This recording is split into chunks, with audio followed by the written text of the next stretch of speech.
Sometimes spiritual warfare has nothing to do with cancer jumping on you or you hitting a pothole and your wheel flying off and now you're late for work and it's an important meeting. Sometimes spiritual warfare for certain kinds of people, for anything like me, comes in the form of a great distraction. But distractions for people like us are distractions that are extremely common and unfortunately wrapped up in our purpose. My distractions oftentimes look justified and hella urgent. Ooh, they be tearing me up. So I made a list of the top 6 ways I am distracted, and I'm learning how to fight through this warfare. And I think I want to help somebody if you anything like financial pressure that looks like failure. Let me explain. And I will be reading from my notes because I'm getting older. So the enemy sometimes will weaponize my finances to make me look like I'm forgotten, left behind, or foolish for trusting God.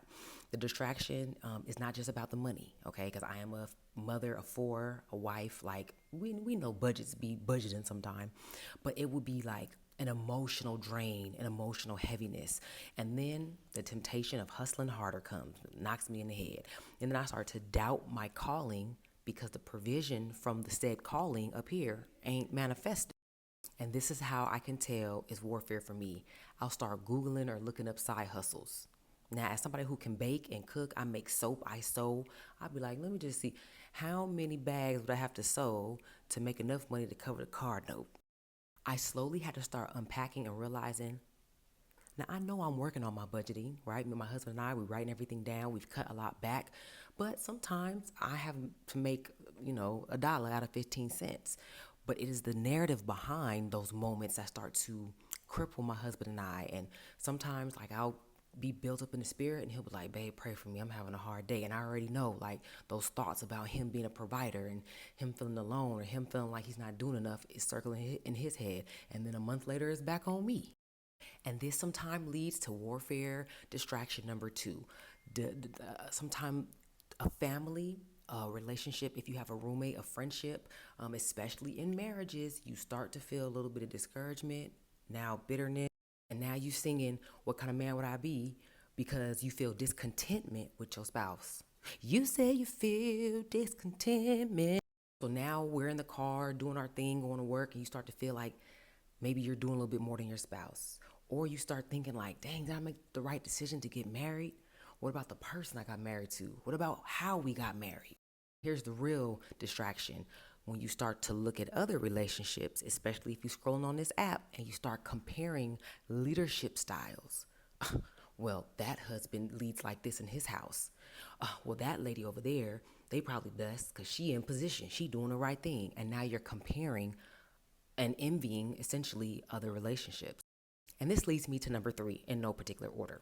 False urgency in relationships. Now, I'm going to read my notes because I want to get this right, just how I wrote it, okay? Sometimes the enemy will send people who look up to you because you are a source of sound doctrine, maybe encouragement, or just all around positivity, right? But then that can become a snare.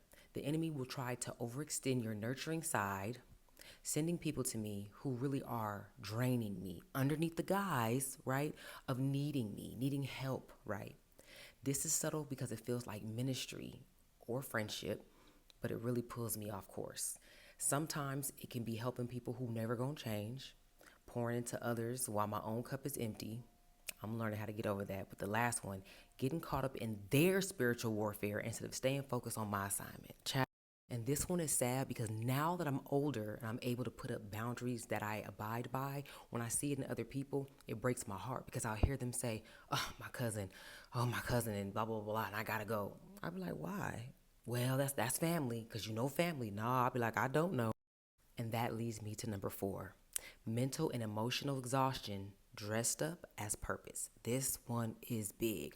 For people like me, maybe like you, our brains never shut off. We always got an idea. We running, going.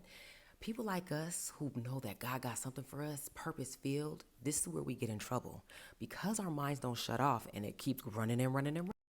We have not trained ourselves to stop and pray about everything, whether we should help this person, support people by going to their events, or just doing a bunch of good things because we're in go mode, do mode, And of course, supporting somebody, helping somebody is a God thing, right? Wrong, child. Not everything that is a good thing is a God thing, because the enemy knows for some of us, I can't kill her purpose or her dream, but I can show, distract, and delay her from it. And they do it by burying us in busyness. And this leads me to number 5, because a lot of these things happen at the same time or simultaneously. I get baited into proving myself to the wrong people. This happens every now and then, and I'll be like, you got me again. It kind of goes like this: I'm at my job, I'm doing my job. The people who benefit from my job, my clients, are happy, and somebody somewhere who got a little power, who don't know that they in the wrong spirit, finds something that's minuscule to tell me or write me up about, right? And I'm flabbergasted because I'm like, what? That's not even significant. What? What? Huh? Dress code violation? Like what? Oh, I need to prove to this person, like, baby, I can do my job. And now they've tricked me, and not them particularly, but the spirit of just discord and evilness into striving, working harder. Because I got to prove to you, baby, okay, that I know I do my job and I'm supposed to be here and I'm educated and blah, blah, blah, blah, blah. Once again, got me distracted, mad, full blown warfare on me and in my mind, stressed out, hating coming to work, driving home with an attitude, all because I didn't see the attack.